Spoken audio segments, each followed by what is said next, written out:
Après les féminicides de Mérignac, d'Hayange et de Douai, la liste s'allonge puisque c'est à Metz qu'un homme de 48 ans a tiré sur sa femme de 46 ans qui est gravement blessée avant de tenter de se suicider.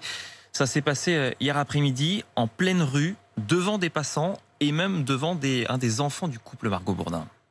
Oui, sur une vidéo filmée par un témoin, un homme court après sa femme et la menace avec une arme en pleine rue.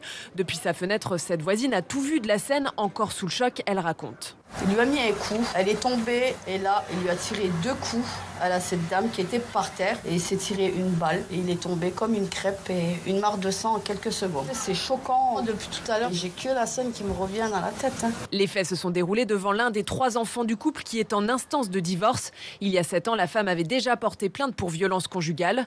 Dans le voisinage, son conjoint est décrit comme un homme très menaçant. Des fois, ça allait pas trop entre eux, qu'il la battait même des fois, je crois. Et ma mère même lui avait dit de divorcer et elle, je pense qu'elle avait peur comme les victimes de base. Et du coup, elle lui a dit, si je divorce, il lui avait dit qu'il l'a tué, qu'il allait se tuer. Une enquête de flagrance pour tentative d'homicide par conjoint est ouverte. Le maire de Metz, François Grosdidier, condamne cet acte violent. On est sur un drame d'un divorce, mais sur un fond quand même qui interpelle toute la société, qui est que certains hommes se croient propriétaires de leurs femmes au point de disposer de leur vie. Tous 2 gravement blessés, ils ont été transportés à l'hôpital. Le pronostic vital de la victime ne serait pas engagé.